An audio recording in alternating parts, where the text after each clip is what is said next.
Welcome to the People You Should Know podcast, telling the stories of people you should know and allowing their greatness to inspire everyday people. And now, here are your weekly hosts, Danny Ferry and David Farwell. Hello and welcome to the People You Should Know podcast. I'm your host, Danny Ferry, and alongside me today is my co-host, Dave Farwell. For our first-time listeners, we want to invite you right away to subscribe to the podcast on Spotify, iTunes, or whatever platform you're using to listen to us right now. Also, if you haven't already signed up, be sure to sign up for episode alerts by joining our mailing list. All you have to do is go to heydouyouknow.com, type in your email address, and click subscribe. That's heydouyouknow.com. Dave, how are you doing today, man? Episode number 1 is here.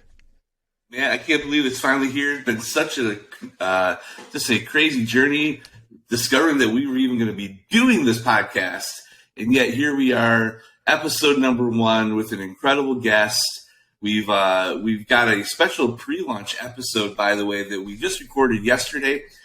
For all of you who subscribe to our email list, we would love to send you that pre-launch episode. Yeah. It's not our best work, but it is us. And that is all that matters. And so we would love to send that to you as just a special little bonus offer for being on our email list today.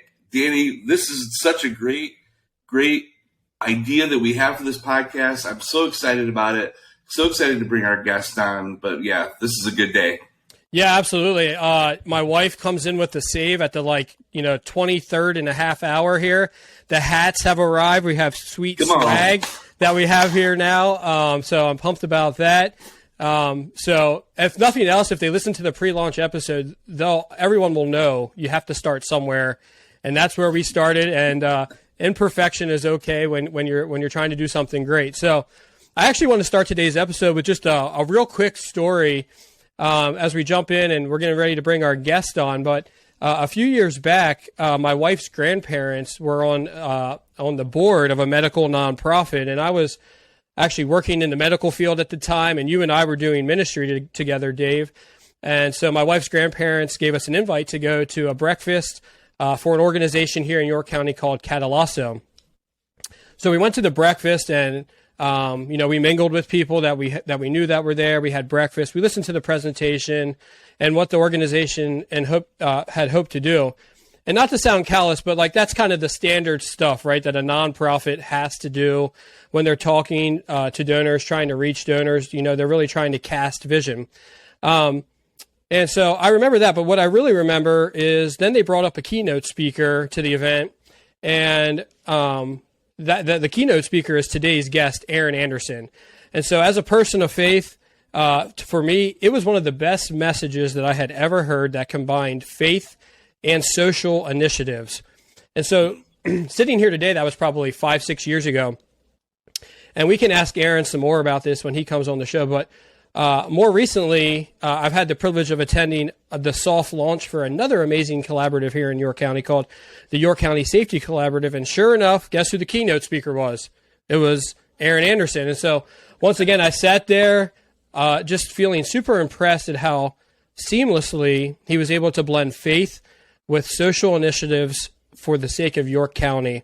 And so when I thought about people that you need to know, the listeners, who you need to know, Aaron Anderson was one of the first people that came to mind. And so, Dave, what I wanted to kind of jump off with here real quick is both of us have worked in ministry, and one of the hardest things to figure out, to balance, is this balance of faith and works. And I just wanted to ask you right off the bat, as somebody that has planted churches, currently is out in the country meeting people, why is this such a hard thing for people of faith to mesh? Man, Danny, that's maybe one of the most important questions that we could ask, because the reality is that the majority of Christians have been kind of spoon-fed this half-truth now for several decades. And we've got to really be careful about this because as I mentioned in our pre-launch episode, I just finished essentially a 10-week, 12,000-mile ministry journey around the U.S. And one of the things that was a very common and predominant message as I went around the country was helping people to understand that faith and works were never taught or never meant to be taught as separate concepts, right? Right. We've always, it's like, I have faith, I also have works. And sometimes they match up and I do them because of one or the other, right? But this delineation is really pervasive throughout the narrative that's shared in most churches across the Western world. And it's this delineation that really creates a problem, because at the baseline of this faith and works question is really the concept of the sacred versus the secular, us versus them, on and on. And we could spend months on this topic. Yeah, absolutely. Yeah, it's a big topic. But the reality is the early church saw them very differently than we do. They saw them as being one, okay? One that gives life to the other, necessary for each to survive. Faith and works really becomes like a working faith. Or if we could say it differently, faith and works just becomes faith works. Right. So you've had an opportunity before today to obviously talk with our guest, Aaron Anderson. And from your experiences with talking with him, what have you been able to deduce? We're obviously going to ask him about this, but what have you been able to kind of deduce that has allowed him to figure out this thing that is just so hard for people of faith to do? Well, I think, even just as I shared a moment ago, I really believe that Aaron is one of those just really refreshing people that you meet that you just know that they've had some kind of a revelation on this topic, right? Yeah. Most of the people that I meet who are truly kingdom people, they don't talk about the kingdom. They just kind of live it out. And you're like, hey, there's something really cool about that guy or that girl. And, I think that that's the same for Aaron. He's taken this revelation of a mystery and he's taken it into the place where the sacred and the secular no longer have a divide, right? Because of Christ, and now lives this exceptional life that allows, the beauty and the flow and a rhythm of the life that is meant to be lived correctly, both by action and by a message of faith. Yeah, one of the really interesting things is obviously as we go along and have additional guests, for the month of September, we have several really awesome guests. But even what's really interesting about this topic is that connecting with people is important for faith, but it's important for all areas, no matter what you are doing in life. And so what I'm really excited about is to talk today with Aaron about how the connection that meeting people, networking with people, talking with people has been critical for allowing his faith to accomplish works, and going out there and really just seeing like things being unlocked in the nonprofit sector specifically. Yeah, perfectly said. I think that we could not. I mean, look, Aaron is probably going to be one of the first people to tell us, like, you could talk to better people than me. But the reality is you and I both have a tremendous amount of respect for our guest today. And so I couldn't be more happy to allow him to be a voice on this topic today. Well, ladies and gentlemen, this podcast, the People You Should Know podcast, is sponsored by Empowered Creative. Empowered Creative is a digital marketing company that helps you build a positive online reputation and increase your online leads. Are you currently feeling a little bit embarrassed by the way your website looks, or do you feel maybe overwhelmed trying to manage everything with your digital marketing strategy? You don't have to feel that way anymore. Visit empoweredcreative.co, click book a consultation, and you will be on your way to building a better reputation and increasing the number of leads you get from your website. All right, ladies and gentlemen, Dave, are you ready to bring on our guest today? Come on, we'll have to find a drum roll here. Yeah, absolutely. We'll have to work on that for additional guests. Aaron, how are you doing today, man? Doing great. It's great to be with you guys. Fantastic. So one of the first things that I'd like to do is just I was on your website. You were kind enough to provide me with like your website, and I was able to go around, look at some things. You're currently the CEO at Logos Works, Logos Academy. You're a dad of 6. If anybody were to go on your website, which I would recommend, aaronanderson.com, go on there. You've been put up for numerous awards.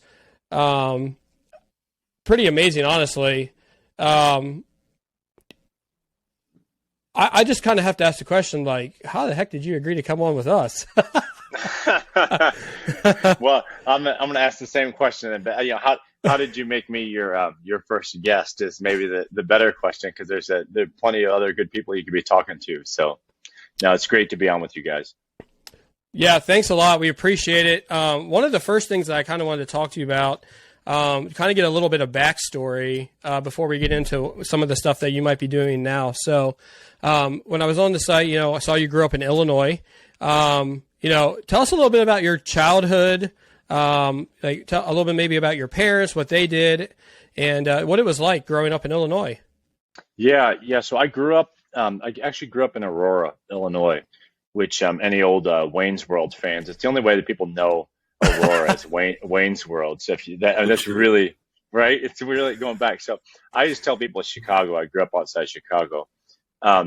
Yeah, mom and dad, my mom and dad, Rick and Sue. I grew up in a Christian household, which is probably the thing I'd first start off with. So from the earliest time I remember, I was just in church, and right. I had good parents, older brother, younger sister, and just kind of grew up in, what I'd say is probably lower middle class suburban life. Actually exposed to a decent bit of diversity in that area, because we weren't that far outside of Chicago. And so that, there's a lot that was shaping me in my early years there. But that's been a few years ago since I was back in Illinois, because I moved away. When I went to college, my first year in college, I went to this tiny little Christian college called Pillsbury Baptist Bible College. Yeah, wow. That's actually the real name. It doesn't exist anymore. Wow, that's awesome. Yeah, so I went there, and I went there because I wanted to play basketball and simultaneously study to go into ministry. So that's where I started. So, but after 18, I was gone. I mean, I haven't been back to Illinois since then. Wow. And so what did your parents do for jobs, work? What was that kind of like when you were growing up? Yeah, I grew up in a house that were my dad was mom and dad were small business owners. So my dad actually installed fireplaces, and was did a really great job. My dad didn't actually graduate from high school, so he's from that generation that he came out of Vietnam. Actually, it wasn't in Vietnam; he was in Germany. Came back, had a hard time getting a job, getting established, and he ended up somehow starting a little fireplace installation business that really took off. And so he did that. I mean, he worked, and my mom kind of ran the back end of the business, and probably was on the payroll, but not really on the payroll, if you know what that means. Yeah, absolutely. So as you're growing up, going through childhood, did you have somebody in your life that was kind of like you could look back today now and say, hey, this person's was the greatest influence on me as I matured into adulthood?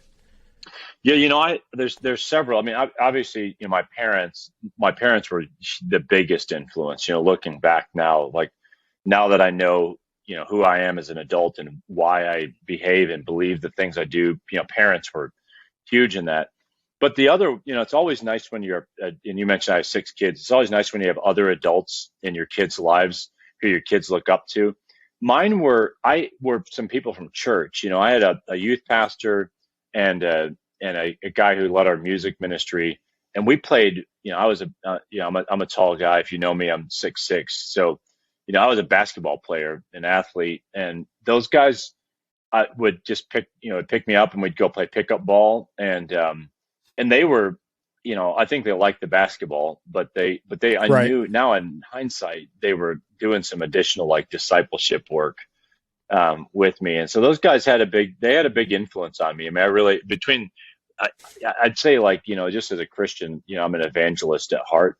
And I learned that from my dad and from those guys. I mean, that's where I picked that up. And when I was, I'm 15, 16 years old, that was happening. Man, that is so important. I'm sure all of us probably have a story about some people that were doing some discipleship, and we weren't really we didn't know that they were doing discipleship because they were doing it so well. It was just doing life with people. So, were there any influential moments in your childhood that you look back on and you're like, or maybe like a trigger moment that you look back on and that helped you become kind of who you are today, or primed you and made you ready to kind of take the path that you're taking today?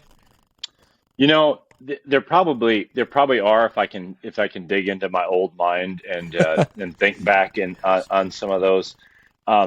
But I'd say probably watching my parents, both my mom and my dad, their relationships with people and the way that they interact with people, I think was so influential. Because I have a strong relationship now as an adult of an ethic of relationships. It's really important to me, like people and how you care for them and how you love them. That was my mom and dad. I mean, I just saw it in their relationships. They really cared about people who were down and out.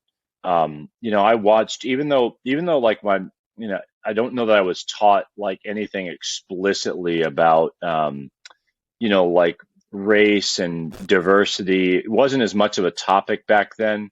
Right. I watched my parents, the way they interacted with people and they treated people, fairly and decently, all people, and they just loved really well. And I would say that definitely shaped who I am today. Yeah, that's fantastic, Aaron.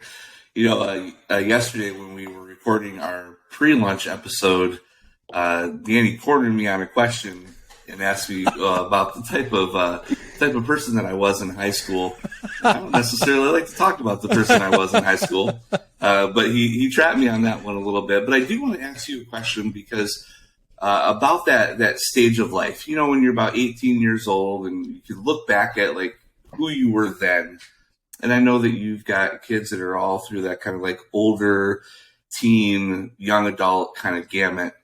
And so maybe this would be a two-sided question, but the reality is I'm wondering what would you tell your 18-year-old self, or what did you tell your 18-year-olds when you reflected back on your own life when they were kind of coming into that phase? What's the one piece of advice that you would give your 18-year-old self? Yeah. Well, I'll actually just go to things that I know I've said to my own kids because I have 4 right now who are over 16. So we have a 16-year-old and then all the way up to a 22-year-old, and 2 of them are married. But the thing I've probably said to my own kids the most is just how important like good habit formation is when you're young. Starting young and thinking about, like, where am I going to invest my time and my energy? What things am I going to train my own heart to love? I think that's really important. That idea of like, what am I training my heart to love? Because I think we establish loves really early. And, if you establish the wrong loves, it's really hard to unlove something. That's actually an old preacher who talked about this phrase, the expulsive power of a new affection, right? When you have an affection, when your heart has an affection for something, you can't just rip it out, and it creates a vacuum. You can't just, so if you grew up loving the wrong things, right? You're going to have something that's really powerful to replace it. Now, thank God, for the gospel, right? The gospel Amen, is something that can replace those loves. But that's what I talk to my kids about quite a bit is think really carefully about the things that you're learning to love right now, because they're gonna be with you, when you're my age 30 years later, and you're realizing like, man, my heart is like, why do I love these things so much? And it's hard to even unravel, why we do the things we do. Well, there was our mic drop moment. So thanks for listening, everybody. And I'm going to be thinking about that one for the rest of the day, Aaron. Thank you for that. I really appreciate that answer. It's very good. I've got a 13-year-old and a 15-year-old, and we have very similar types of conversations, but I have discovered a new question that I'm going to be instilling into them. So thanks for sharing that.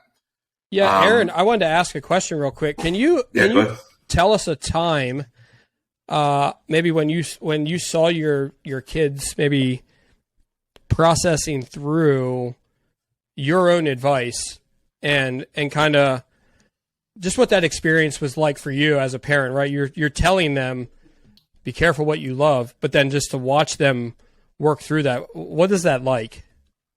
Yeah, I mean, I think, one of the things as parents, we can forget, what it was like to be coached, ourselves by our parents or by somebody else. So I try to have some sensitivity to that. Recently my daughter, so two of my kids, so there's been a lot of turnover in my house recently. Okay, I'll start out by saying, right, two of my kids this summer have been married, and one of them went to college. So I went from having 6 kids in my house suddenly to having 3. And we're literally in the middle of this transition. Like everybody's moved out, and my 16-year-old daughter, Amelia, she's living with this. And she has 2 younger brothers who are 9 and 11.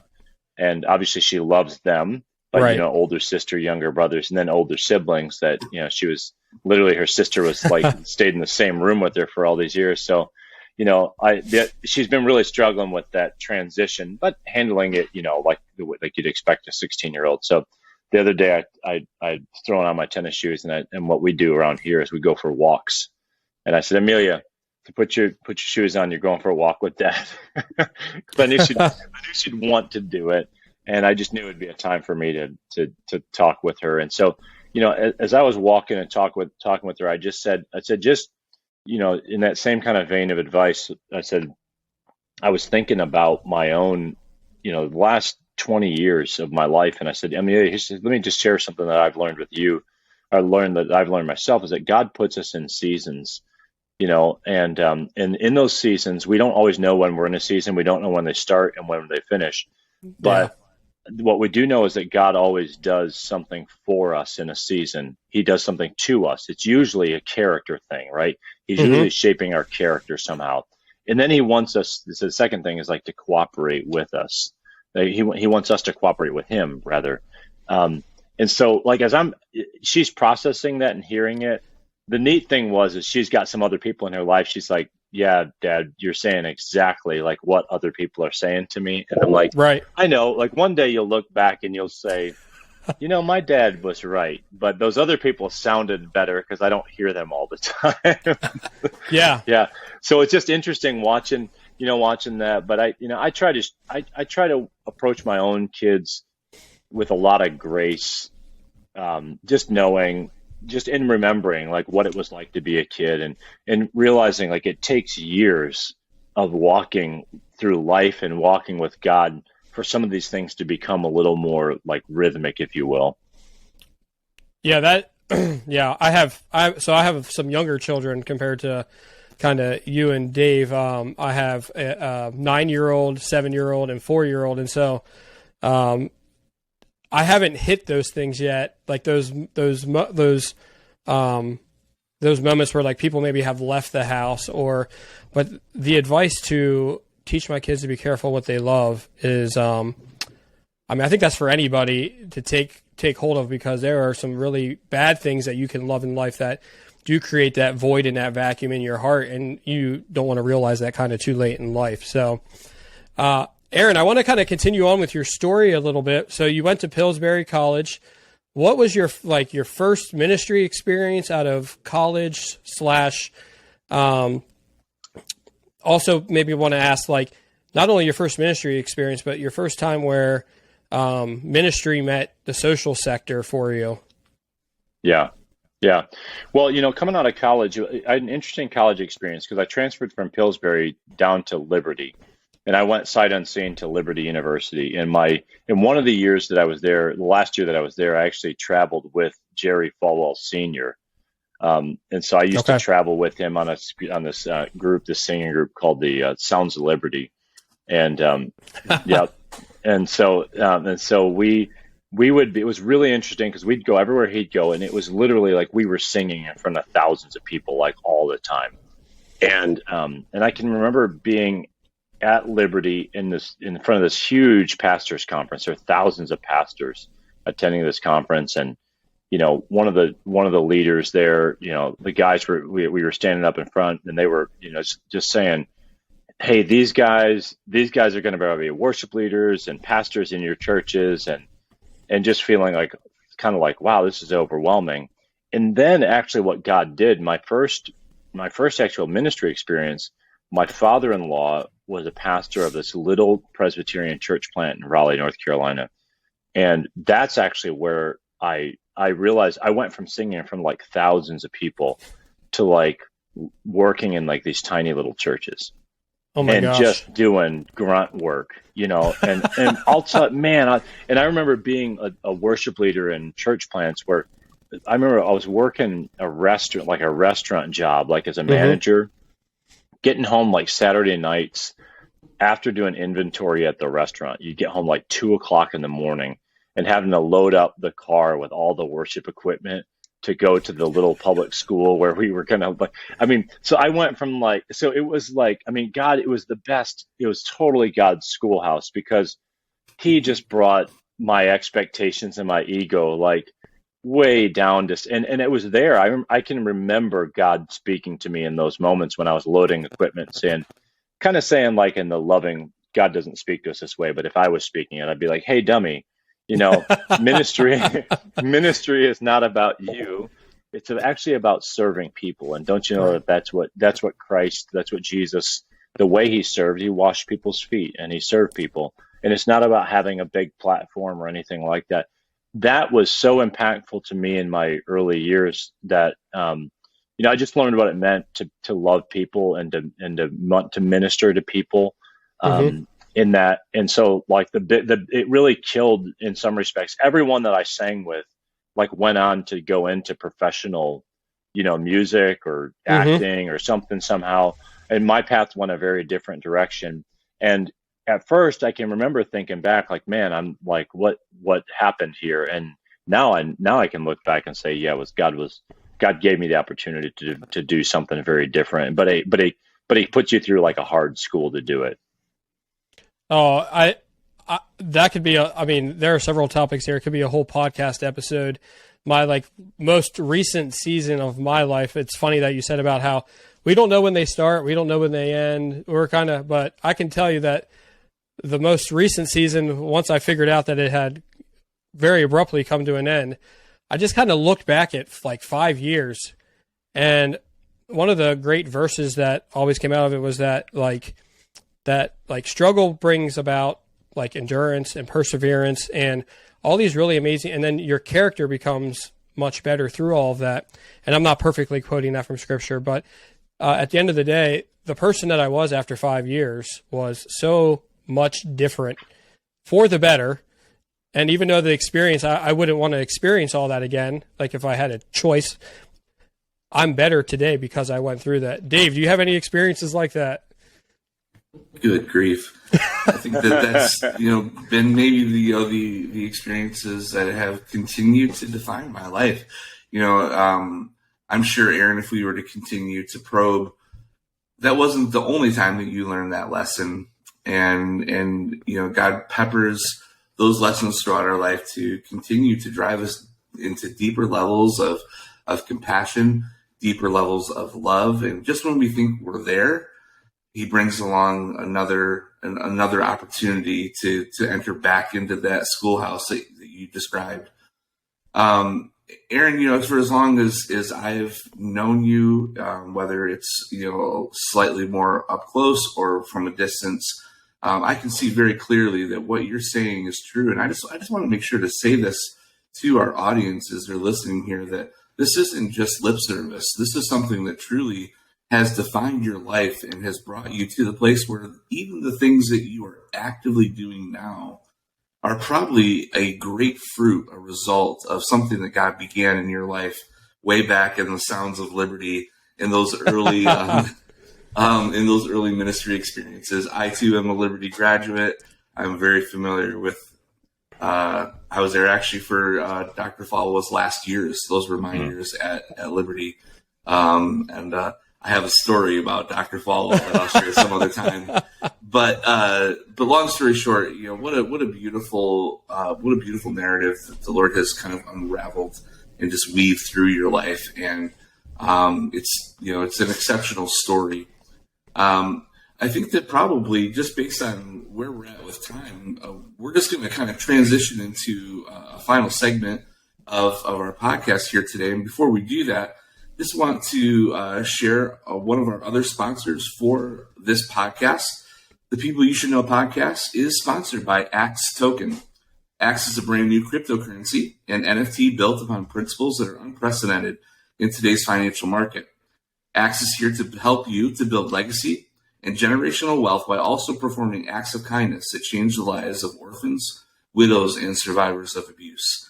To visit them and to learn more, visit www.axetoken.com. So, Aaron, the premise of our podcast is to really help people to understand the importance of networking, but really what that boils down to is the importance of having relationships with other people. So you were in ministry, and you were kind of doing some of the grunt work. When did you really feel the pull to maybe leave the conventional, I'm going to use that word, conventional idea of what ministry looks like, and just fully move yourself into the social sector? Yeah, it's been an interesting, that's been an interesting transition. Back in, so I came to York, Pennsylvania in 2004, and I pastored actively for about up until, I guess it was 2014. And what was happening was I was discovering along the way, I actually see it in your language you use about the conventional ministry. I actually saw it as like, okay, I don't know that I fit the categories exactly of what the typical pastor, like the pastor, teacher, shepherd kind of like fit. So I was involved in so much stuff like community wise, and I often thought, like, do I have like an issue? That's what I usually thought. I'm like, do I have some kind of issues that I'm always involved in these other things? Right. Like, why am I constantly being put in places where I'm involved in child abuse work? And like just the most it was my wife jokes and she says, you're like the king of random things. And I'm like, well, that's what it kind of feels like. But it was sort of confusing. What I realized though is my view of ministry was expanding. I mean, I really do. I love the church. I actually love preaching and teaching. Right. I love seeing people grow. But I see the outworking of ministry like having it's not just like in the walls of the church. It's like there's so much more social impact, maybe I can call it kingdom impact, that can be had. And I just found myself like questioning categories and saying, like, am I just a pastor teacher or is there something else? And along the way, I think I began to discover, I'm like, no, I actually feel in some respects, this could be confusing for people, a little more of like an apostolic kind of calling, somebody who's like pushing boundaries and doing things that are just outside of the typical church walls. Part of it's in being an evangelist, but part of it is like that expansion kind of mindset. Like I'm always questioning things. And so that's just been something I've been sorting through for the last several years. At this point, I've kind of settled in my own life, like that this is a thing. I can tell you like today, I don't know how all the pieces sort of fit together still. It's still like Tetris, like each pieces are falling. I'm like, I don't know if I can fit that there, but I'm going to try to cram it in here. Right. That's kind of where I am in figuring that out. So tell me how networking, meeting people has played a role in making an impact in the social sector. How connecting with people has allowed you to see progress with helping people in the community. Oh man, I mean that is like, if there's a skill that I could impart to people and teach, it's networking. And that is, and honestly, for me, in some respects, it's natural because I actually do love people. I love being with people. I'm energized by people. I'm not the guy like who, if you ever see me and like I'm like off in a cabin by myself, I'm probably in a really bad place. That like almost never happens, right? because I'm pretty energized by being in the room with people. So, for me, it's also been networking across groups. What I found here in York, and just throughout I discovered this, and this is going back to where we talked about with parents. I think my parents, in some respects, planted this love for diverse people that, I spent a lot of years networking among a lot of different people, just building friendships across racial lines. And, in time in York, what's happened is I've built friendships with people in churches, out of churches, people who are Christians, people who are not Christians, right, people who are in politics, who are not, people who are running nonprofits, people who are Black, Latino. And what I found is I've got these little pockets of networks. And what's happened now is like a friend of mine actually said, it's kind of like you got all these little platforms that have kind of become like when you put them together, they kind of become a bigger, like a meta platform, if you will. And that has been, so I'm always eager, if I have the opportunity to go say like, oh, I don't have a network over here, I'm looking to literally go, how do I meet somebody and start a new network? Because I know there's going to be a connection at some point. God just has a way of bringing things together that have been really surprising. And as you guys know, our chiefs and clergy and our law enforcement initiative, has really been born of that kind of energy. Yeah, I don't know if you could hear the intro as we're still working out some of the things with our platform, but one of the things that I spoke about at the beginning was just how impressed I was when I was at the York County Safety Collab, kind of the soft launch, and just seeing how all of those people were in the room together for a common purpose, and how amazing that it was, and obviously yourself and Otto have really worked hard to spearhead that. I wanted to ask this question because one of the things that I've experienced, and Dave in our pre-launch episode we talked about, is how being around people unlocks our greatest potential. As like the greatest versions of ourselves. And so I wanted to ask you, is there, outside of your wife, who I think all of us would say, our spouse, but is there one person that you've met through networking that has unlocked something in you that that you didn't really express until you met them, and that really, from that relationship, now there's something extra that you have that you didn't have before? So there's a really tricky question. I feel like my daughter was asking me this almost same question the other day, except she asked it. She's like, Dad, do you have any like really close friends? Yeah. And I'm like, well, for somebody like me, if I'm going to be honest, I don't have tons of people that I'm really close with, in the sense that I spend a lot of deep time with. Some people have 3 or 4 friends that they just spend hours and hours and hours with. So I don't know if you know Strengths Finders, right? You've ever read Strengths Finders 2.0, like it's a personality kind of related test. Okay. They give you 5 rankings of like your top traits. And my number 1 trait is actually, it's got a really annoying title to it. It's called woo. Okay. It's woo. And it literally means winning others over. Okay. And it's just an obnoxious sounding, like woo, to be called like woo, right? So what that means though is that like I'm prone to network and to get to know a lot. So I could know hundreds of people, and like some of it is my own personality style. You spend a little bit of time with me, you don't need long, and you're going to feel like you know me, and hopefully that I know you in some ways because of that kind of relational connection. So I think there are definitely people. My father-in-law, to answer your question, my father-in-law was a huge impact on me as a pastor. He definitely unlocked something in me in that season of life that God had me in when I was went back into just small churches. Right. He really impacted me in terms of helping me to learn that the most important thing we do in ministry is loving people, right?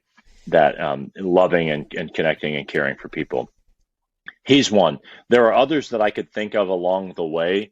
I have some Black brothers and sisters who taught me things patiently by relationship, by just spending time that allowed me to ask questions, to question, and they questioned some of my thinking. And it was like this tug of war back and forth that really shaped my thinking. And that I knew was like, now I know in hindsight was foundational in kind of where I am today because they did that. So it hasn't been, I'll say this, Danny, it hasn't been one person like through the last 25 years. It's been like people that God has peppered in my life throughout seasons.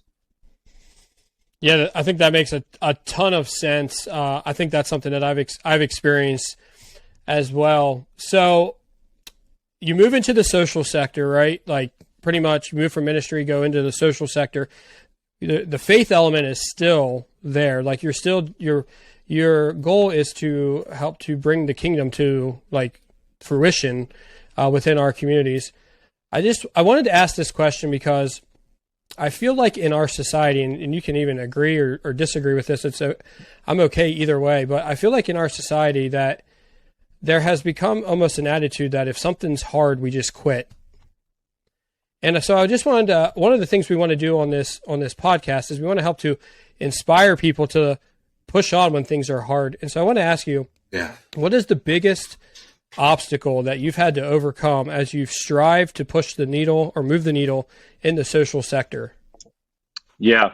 I was just preaching at Shiloh Baptist, which is a historic Black congregation here in York this last week. And we talked about this specifically.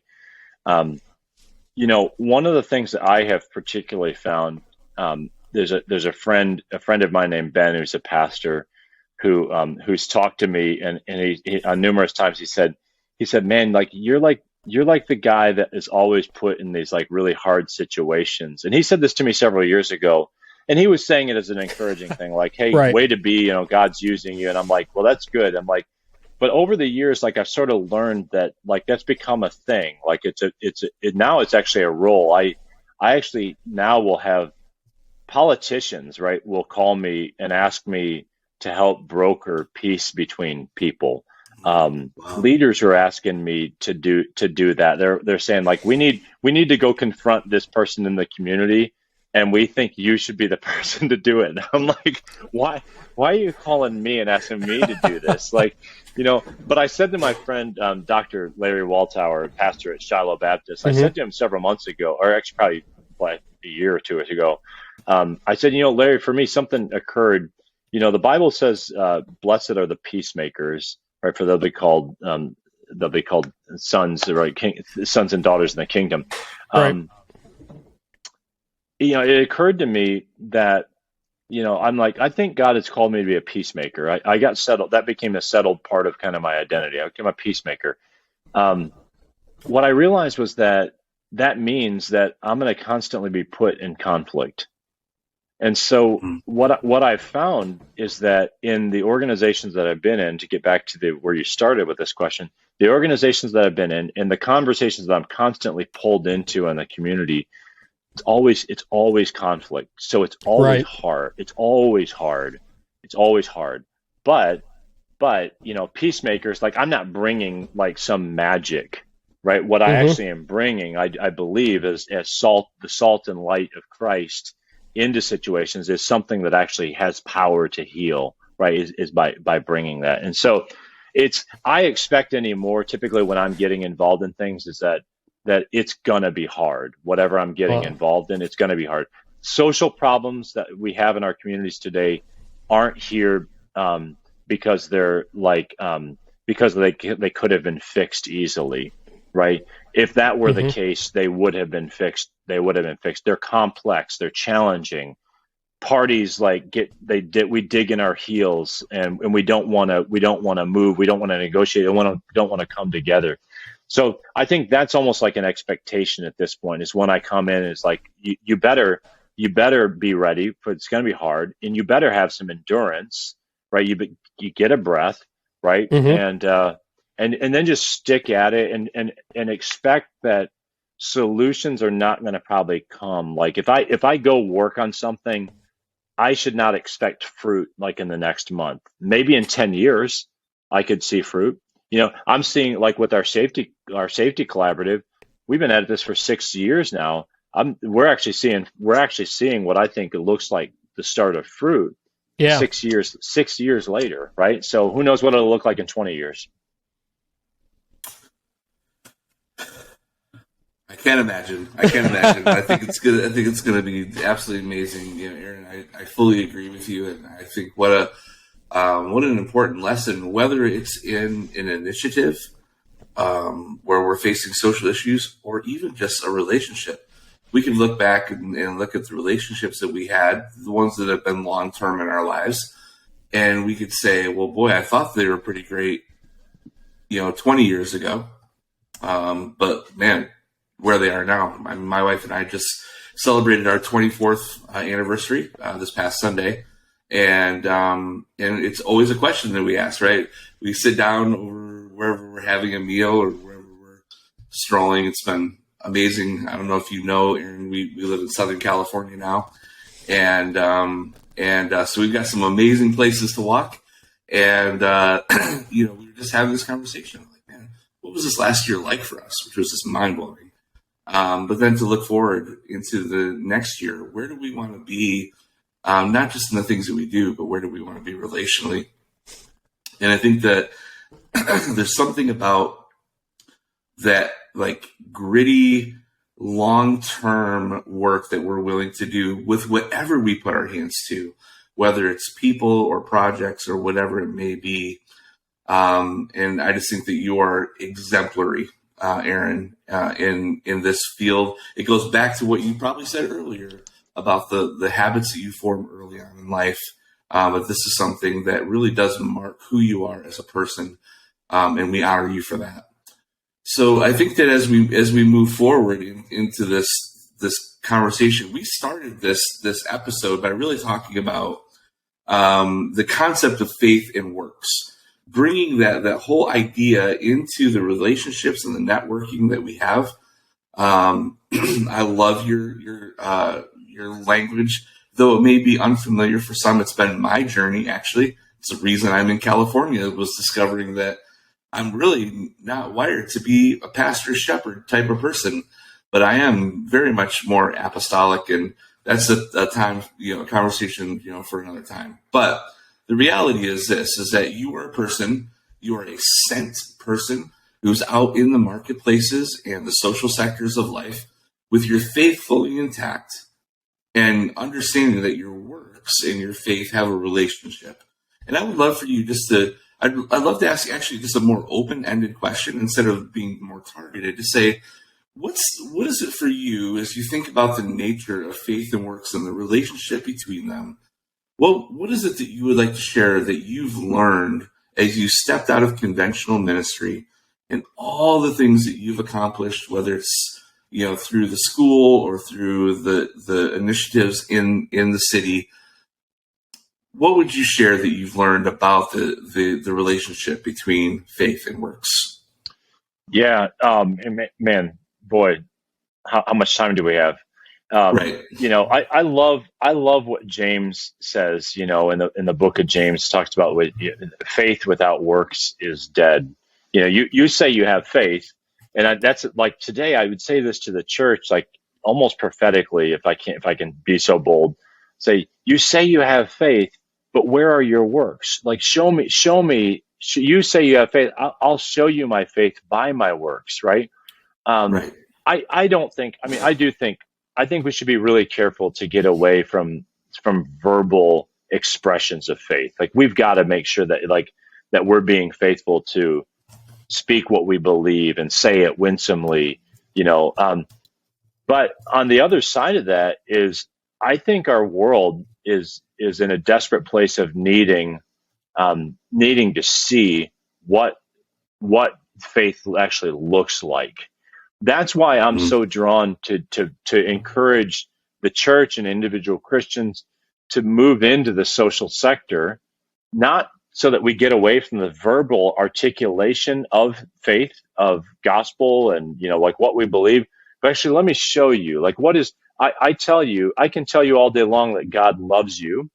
I can tell you all along that Christ died for you, that that He's alive, right?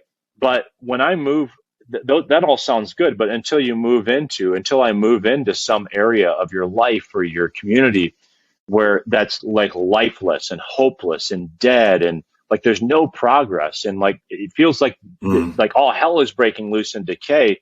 If I can move into that space and do some good there, and maybe it's like by running a school and offering kids like who otherwise would not have a great potential outcome, offering them a really high quality education, even though those kids can't afford access to high quality education, right? Now I'm actually like introducing hope by what I do. So I just think it's I know I can't remember who it was who said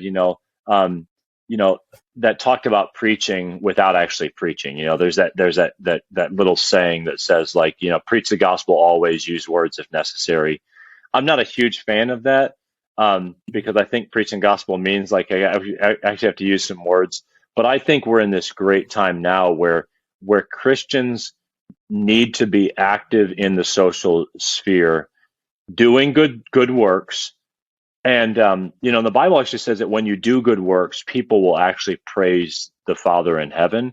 So I think we've got to not just do works and not talk about, when I'm trying to do something good, I don't want to draw attention to myself or give glory to myself or even my organization.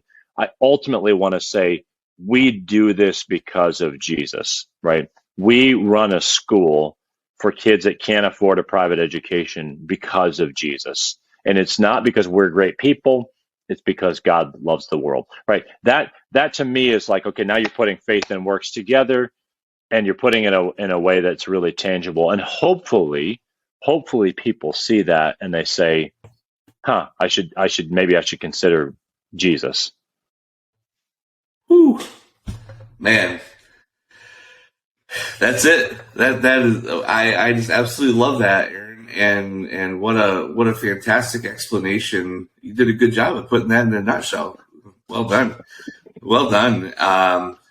What an incredible call to action that we were, you as our listeners and we are receiving from Aaron as our guest today, to take all the ways in which you are uniquely created, and to take those and don't think that just because you're created in the image of God that you can only use those gifts in a church. It's time to shed that misconception away from who we are as God's children, as His light in this world. It's really I've used this before as I've preached that light doesn't really need more light. We really need to take light into dark places. Amen. And Aaron, thank you again. I just want to continue to honor you for the person that you are, the example that you are, and the inspiration that you are to our listeners, because that is one of our goals with this podcast, is that not only does it draw out the greatness in us, but it inspires for other people to find greatness in the people around them. And we can't do that, right, unless we're actually out among those people and working for the greater cause of God's kingdom. Aaron, so one of the things that we really are working hard on the show to do is help people to overcome kind of the awkwardness and the scariness of networking, right? You're putting yourself out there, you're meeting people that you don't know, and you're kind of trying to build relationships. So like for my wife and I, for the first time, we went to a mixer the other week, and it was kind of her first real networking event. And one of the things that, when we walked in the room, and she's like, so you just come in here and you just like talk to people that you don't know? And I was like, yeah, pretty much. So one of the things that like maybe you could help encourage people is tell us a little bit about maybe an embarrassing moment that you've had when you went into a networking situation, or a time when like things didn't necessarily go maybe the way that you wanted them to go. Yeah, no, that never happened. I've never done anything dumb or yeah. You know what I will say. Let me tell a bad story myself that was not a funny, embarrassing, but is a God thing. I mean, I'm a big believer that I don't think God shows favoritism, and so we shouldn't either. But I can remember networking in a room with some people, that were considered influential and probably powerful. people, and I was having a conversation with somebody that was not. Okay, so I was in a conversation with that one person, and I could see this one powerful person was moving around the room and was slowly making their way. And in my heart, I was sitting there saying, I need to get out of this conversation with this person that right now who's not very influential, not connected, so that I can go talk to that person. And boy, sometimes God will get you in those moments, and that was very internal to me. I felt that kind of prick, and it really did. That stuck with me in terms of saying, like, like, we don't operate the way, we don't network the way the world networks. If God puts somebody in your way in your life at that moment, they're there for some reason. It might be because God's doing something for you at the moment. Maybe you've got something to bring in that particular moment. That's kind of you say embarrassing. I think that's kind of a shameful networking, in networking experience. And so I've just never been one who loves even I don't, like that kind of celebrity, but that really did stick with me. I'm not sure that I have a recent, like, really embarrassing, funny story, but it'll probably come to me after the podcast is over. Aaron, so as we're kind of wrapping up here, would you be like willing to share just, one final piece of advice to anybody who maybe doesn't enjoy networking, or who is looking to network but, really feels like it's scary, overwhelming? What is just like one final piece of advice that you would give to our audience? Yeah, what I would suggest, and I know everybody's, extroverts, introverts, and you mentioned a networking event. Those actually, for people like me, those are easy, right? Because I like to mingle with people. Introverts, like, that's like poison for an introvert to have to go do that. I would tell people to start wherever they are, recognize who they are, and if you're a person who really thrives on small audiences, then find small audiences, right? And that literally could be, I get a lot of people who will call me, email me, and will want to come just sit down with me one-on-one and have conversations, and they're networking. That's what they're doing, right? So, if my advice would be to somebody who maybe has a small network, but they say, man, I need to develop a bigger network. Find someone who's a really good networker, who has a big heart. There's a number of people out there that I know that who are connectors. I'm a connector. So I don't get paid to connect people, but I love connecting people. I love if somebody comes to me and says, I'm looking for a job in this particular industry, I'm always going to be asking, like, who do I know? And I might fire off an email or make a connection. What that person is doing, when you connect to a connector, especially, I said, one that has a big heart, you're connecting and you're plugging into a bigger network, right? Without having to go to some event, some mixer where you're going to have to be in a room with 50 people and hope that you might just bump into. So, be smart, be strategic about it. Yeah, so Aaron, thank you so much for just sharing both experience, wisdom with us as we are seeking to just really help people to understand the power of relationships, the power of networking. It truly is an essential tool, like you shared earlier. If you could impart one thing to people, that really stuck with me that you said that. What an essential statement to make here on this podcast. Where that's really our ultimate goal. And so, Aaron, I just wanted to thank you for getting us off to such a tremendous start.